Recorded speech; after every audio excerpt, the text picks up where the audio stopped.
Greetings and salutations, people of the internet. This is Master RBG. And you know what?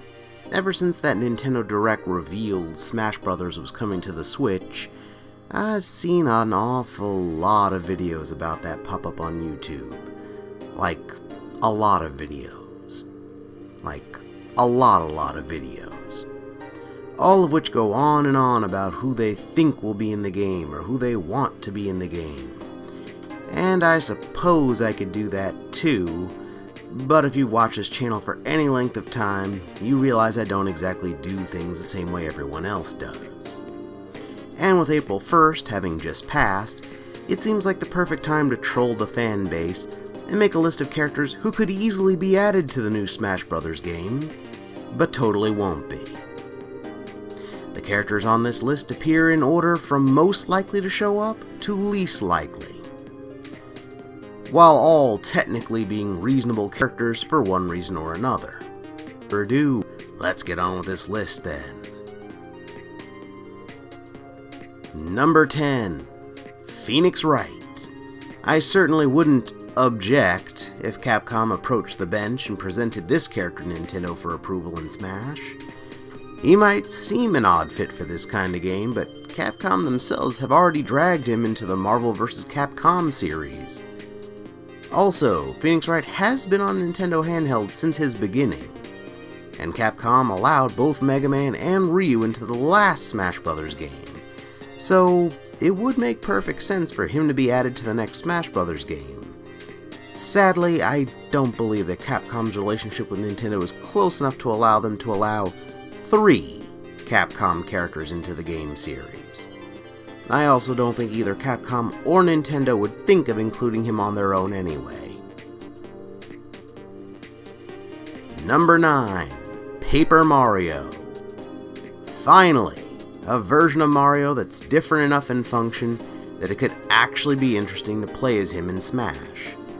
Unfortunately, Nintendo hasn't shown the Paper Mario series much love in general over the years, despite love from the fans. And with Mario already having a clone in the form of Dr. Mario, it seems very unlikely that Nintendo would let Paper Mario join the roster for the next game. We can always hope, though. Number 8. Rabbids. This one's a little more broad than the others, but hear me out. The Rabbids were introduced and gained critical acclaim on Nintendo consoles. They even got a crossover game with the Mario series on the Switch already, although it was in a genre neither series had ever been in before. But that's kind of beside the point. It wouldn't be hard imagining a moveset for such crazy random characters as the Rabbids. The only hard part is choosing between a standard Rabbid or one of the poser Rabbids, like Rabbid Luigi or Rabbid Peach.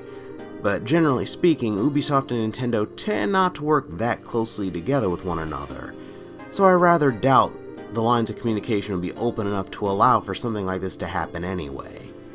And even if Ubisoft were open to the idea of lending one of their characters to Smash Bros., it would probably be someone like Ezio, or another character from one of their big profitable franchises.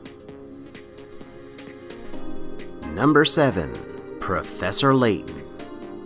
This entry reminds me of a puzzle.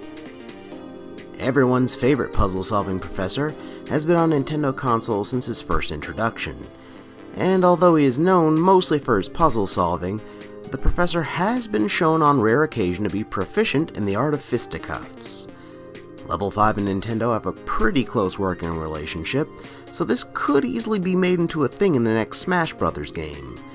However, there are a couple of issues. One is that seeing him in a fighting game type situation, like Smash Bros., would tarnish his reputation as a gentleman in the eyes of the public. The second issue is, of course, coming up with a moveset, since he has only ever been seen fighting in his own games for a couple of seconds. Number 6. Dylan. Dylan is one of the odd download-only game characters from Nintendo, but he has a pretty slick look and would fit in well in a game like Smash Bros. Heck, his rolling movement could be lifted directly from Sonic's Spin Dash. And since there's an upcoming Dylan game on the horizon, this would make for a great bit of cross-promotion. Unfortunately, Nintendo tends to only promote characters from their bigger, more popular franchises, and that alone hurts Dylan's chances of getting into Smash Bros. Number 5. Mallow. Yet another one of the oddball download-only game characters from Nintendo. Unlike old Dylan, Mallow here has made his debut on a home Nintendo console, even if it was just the Wii U. However, unlike Dylan, Mallow is not a combat-oriented character, although his design is clearly inspired by sumo wrestlers, and has been shown to be a pretty strong fellow. But with no new games on the horizon, and no existing combat moves to base his fighting style on, and on top of all that, the fact that once again, Nintendo tends to only use their biggest and best-known franchises in the Smash Bros. Roster, poor Mallow stands very little chance of ever getting into Smash Bros. Number 4. Cooking Mama. A much-beloved, quirky cooking game series. The main character of that series, Cooking Mama, could easily be added in to the next Smash Bros. And as a cook, she could easily have access to a wide range of different weapons, like frying pans, knives, and rolling pins. And of course, all the Cooking Mama games have debuted on a Nintendo console of some kind, so clearly there's a close tie-in with Nintendo despite her third-party status. Unfortunately, this is yet another character with no existing fighting moves or style, and the company that produces the Cooking Mama games may not want to have her thrown into a fighting game and perform various violent acts, as this might tarnish the character's reputation among fans. Number 3. Nabbit. Unlike many other characters on this list, poor Nabbit has very little in the way of a fan base. Maybe it's because he first showed up on a Wii U game. Maybe it's because he was just an annoying character at first and only later on made into a secondary playable character option in a standalone DLC for the aforementioned game from before. All of which still being on the Wii U, which is, as we know, not a terribly popular system. Or maybe it's because he only ever showed up in the new Super Mario Bros. Series and not one of the big Mario games like Galaxy or Odyssey. Either way, while he might be a first-party Nintendo character, it's very doubtful that he'll ever get added to the roster of a Smash Bros. Game. If not because of his lack of fan support, then because there are already so many other characters from the Mario series in Smash Bros. To begin with. Even if it would be easy to make a moveset for him. Because, let's face it, it'd be super easy to give Nabbit a moveset. Number 2. Fawful. He may have chortles, but sadly, he'll never get a slot in the new Smash Bros. Game.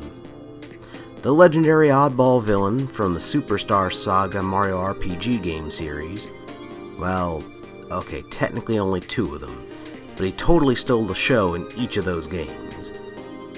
He has a decent-sized fan base and could easily be made into a very unique character for Smash Bros. Unfortunately, there's already a pretty sizable group of characters from the Mario series, even if you don't include Donkey Kong and Diddy Kong. And also the little problem with Nintendo often ignoring the Mario RPG spin-off games. I suppose it could also prove to be difficult to come up with a moveset for Fawful as well. Except for a taunt, of course. That's obvious.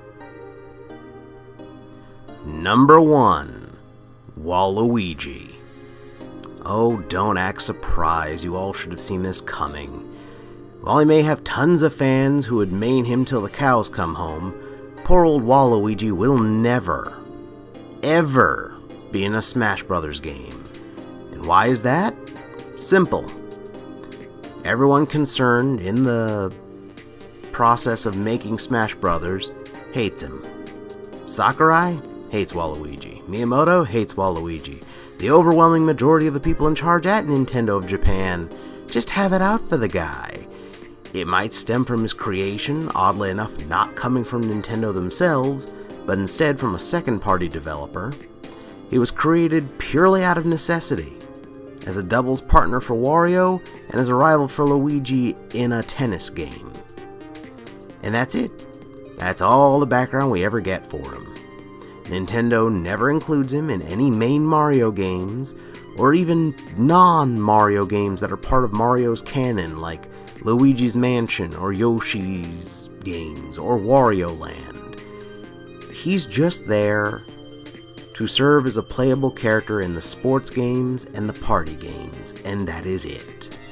So, not because of fan disinterest, not because of difficulty in coming up with a moveset, but simply because the company and key people in the creation process hate Waluigi, he will never see the light of day in the next, or in fact any, Smash Bros. Game. And that, ladies and gentlemen, was my list of the top 10 characters who could totally be in Smash Bros., but never will be. Did you agree with my selections? Do you think I missed anyone? Let me know down in the comments section below. If you enjoyed this video, hit that thumbs up button. If you'd like to see more of my silly nonsense in the future, hit that subscribe button and hit that notification bell to make sure that you're the first to know as soon as I post anything new here on YouTube. And if you'd like some suggestions for other videos by yours truly to watch, then how about these? Over here, you can check out my abridged Let's Play for Splatoon 2. It was pretty entertaining. And over here, you can check out my review for Rivals of Aether, which, at least for the time being, is the closest thing to Smash Bros. We've got on the Switch. So, check out either one of those, they're both fantastic, just like you guys have been. Until next time, this is Master RBG, signing off.